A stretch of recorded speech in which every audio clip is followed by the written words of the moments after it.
Hey guys, what's up? Hey, Jeff Hansen here. I got an incredible topic today. What we're talking about today is 3 success habits of highly successful people. Okay? 3 success habits of highly successful people. And I'm gonna tell you, I was really excited about this because there's 3 things that you can actually do right now. You don't have to wait. It's not something you need, or you need this to do that or whatever. You can do it right now. You can start immediately right after the video. And of course, those that don't know me, my name is Jeff Hansen, aka the Silver Fox. Silver Fox because of the hair. You know, hair. And, oh well, I had a goatee. I shaved it. Okay, but let's get into the topic real quick. Let's not beat around the bush. Okay. Also, you should, if you hear anything you like and brought some value to you, hit the like and subscribe button. If you're on YouTube, hit the like and subscribe button. If you see this in one of my Facebook groups, 365 Days of Fitness Challenge, or my Facebook page, simply friend me and be a friend, and you can get the notifications for every show, because I have a live talk show. This is not the live talk show, but this is a video. But I have the live talk show every night, 7 days a week, Monday through Sunday, 7 to 8, okay? And you can get all of my content, okay? All of the videos, okay? So, let's jump right into it. Boom! Okay? 3 success habits of highly successful people. Okay? First one is this. Be open to risk, or take risks. But be open to calculated risk, meaning you don't make foolish decisions. Don't go get all your money and put on a racehorse and wishing it wins. No. Or take all your money and put in the lottery. No. Calculated risk, meaning risk that you have some semblance of control over. Okay, because to take no risk is probably the riskiest move ever. When you take no risk, that's like you're looking to live phenomenally. You're looking to live a very successful lifestyle, and with no risk, that's impossible. And that's one of the things I noticed about people that are not successful and people that are successful. People that are successful look for calculated risk. See, buying a house is a calculated risk. Buying an investment property is even a greater calculated risk. Okay? Successful people, they'll go, do you have benefits? And will I get paid every week? Where the highly successful says, if I perform, will I get paid? And if the greater I perform, the greater I get paid. They look forward to that. But those that are not, they're risk adverse, against risk, they don't do that. But then they're low risk, low reward. High risk, high reward. And the best kind of risk is a calculated risk, where it's a risk, a smaller risk, but it's a great big reward. Those are the ones you look for. So be open to calculated risk. Because I'm going to tell you something. Jim Carrey had a story about his family, which I thought was so powerful. He said that his father had a natural gift of comedy. So what he would, at parties and things like that, family gatherings, he'd have people in stitches rolling on the floor laughing.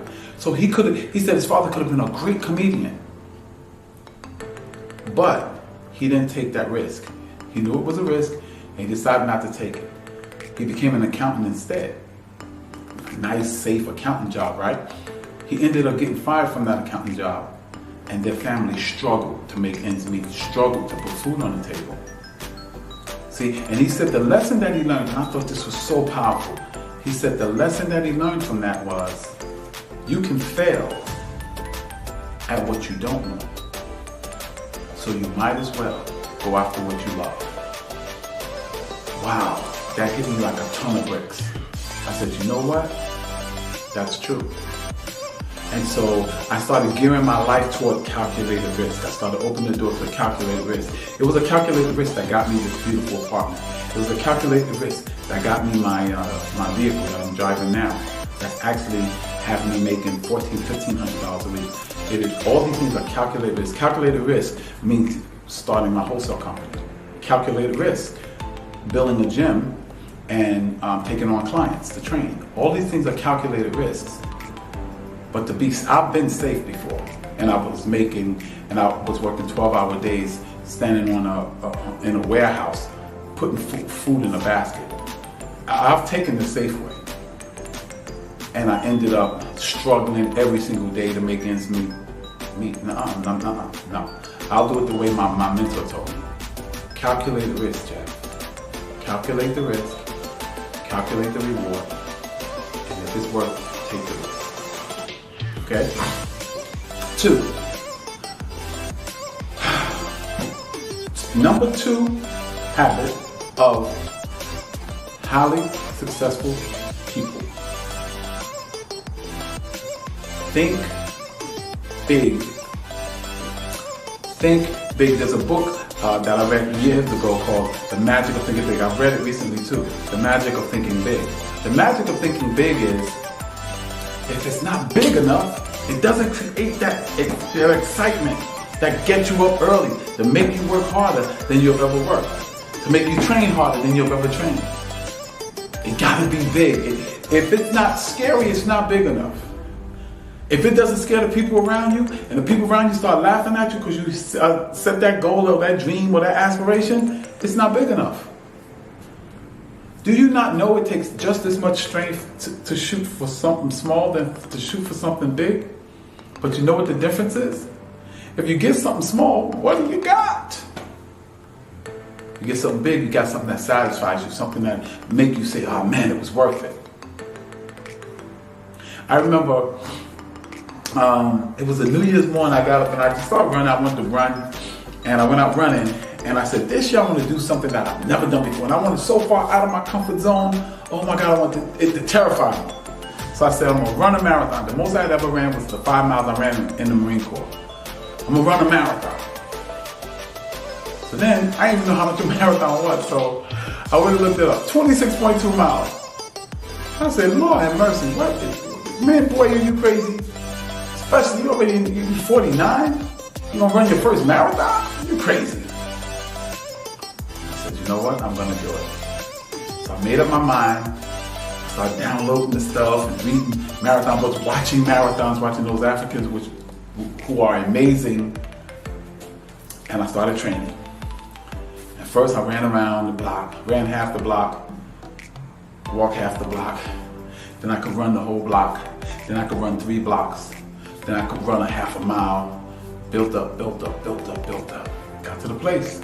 I ran a marathon. When I ran across that finish line, and they give you your finisher's medal, yes! Felt good about it. Yes! All the pain. Yes! All the soreness. Because it was worth it. Now what if I set a goal to run 3 blocks? Duh. Right? So, magic of thinking big. The magic of thinking big is that it makes you grow. It will demand that you grow. It will demand that you become more resourceful. It will demand that you make more money. It will demand that you study harder when you set bigger goals. And it will demand you evolve into what you dream to be. Because if it's big enough, you gotta realize you're not big enough at that time to have it. See, I had to grow and expand to run that marathon. I had to grow and expand to go skydiving. And you're gonna have to grow and expand when you set the goal or the dream or the aspiration big enough. And don't listen to those people that cower and play it so safe. That's why they never change. 5 years, they'll be the same person. 10 years, they'll be the same person.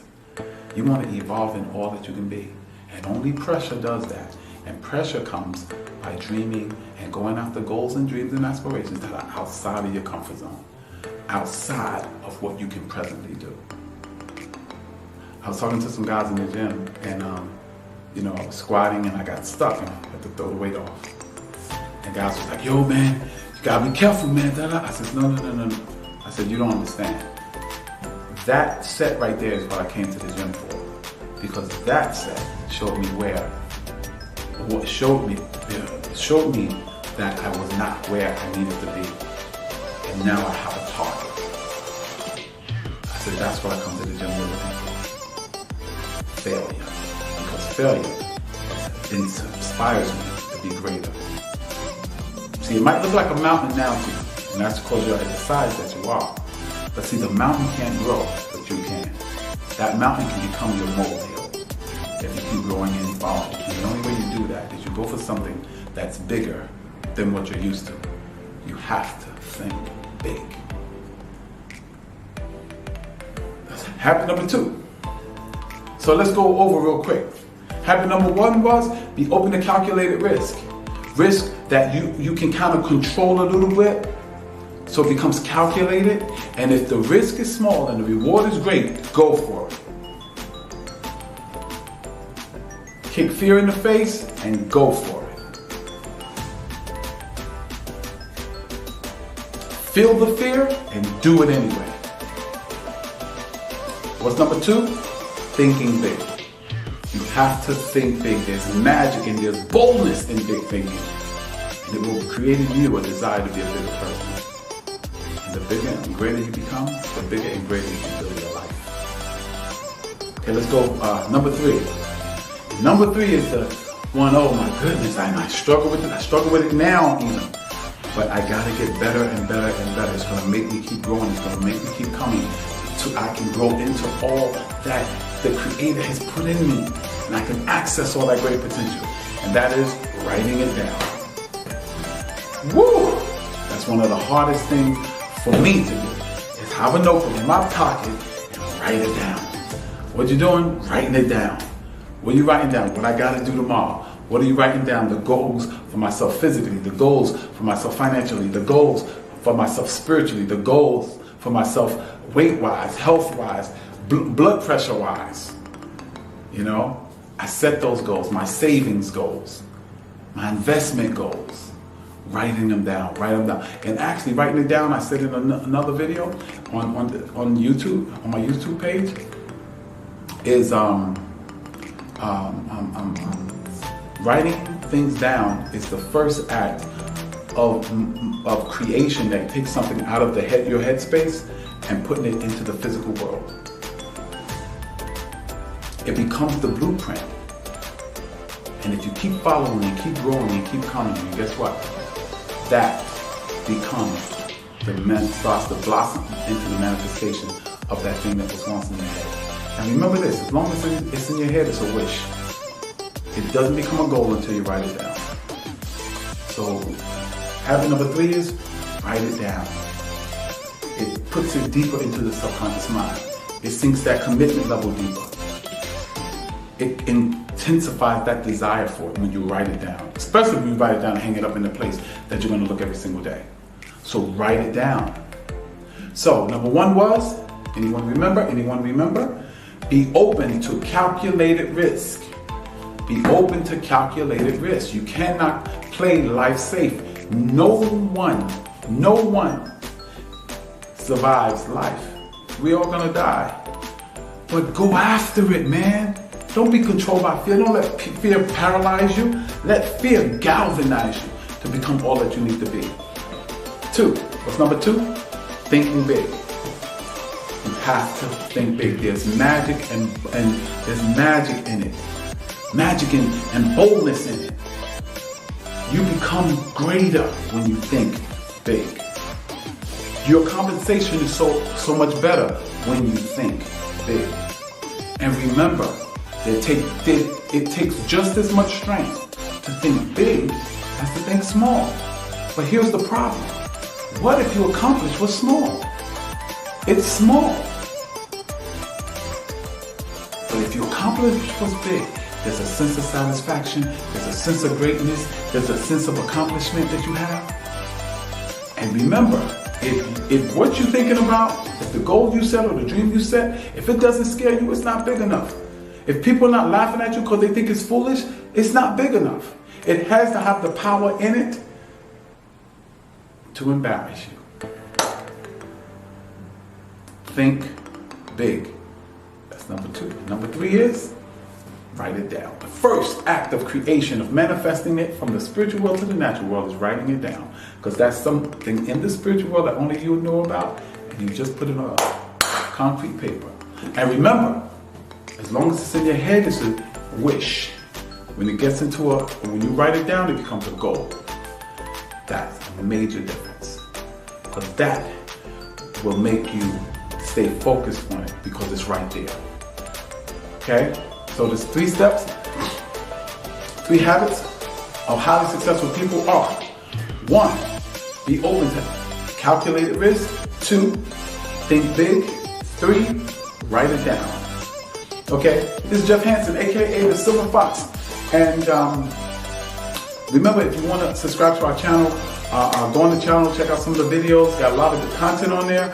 All you have to do is put T-B-Y-E, or Jeff Hansen T-By. And that's the YouTube page. Make sure you subscribe, hit this, the notification bell so that you'll get our notifications when the show is on. The show is on every night, and it's a live show from 7 to 8 p.m.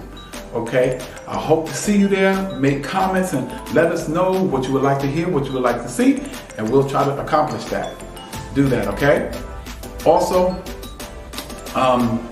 if you watch the show in its entirety when you're on YouTube, we oftentimes give you free audiobooks and free resources that will help you become you 2.0, to go from you 1.0 to you 2.0. Because on our show, we believe that if we give you tips and share tips and strategies with you to help you become the best you ever, you'll build your best life ever. So God bless you, and may heaven smile upon you.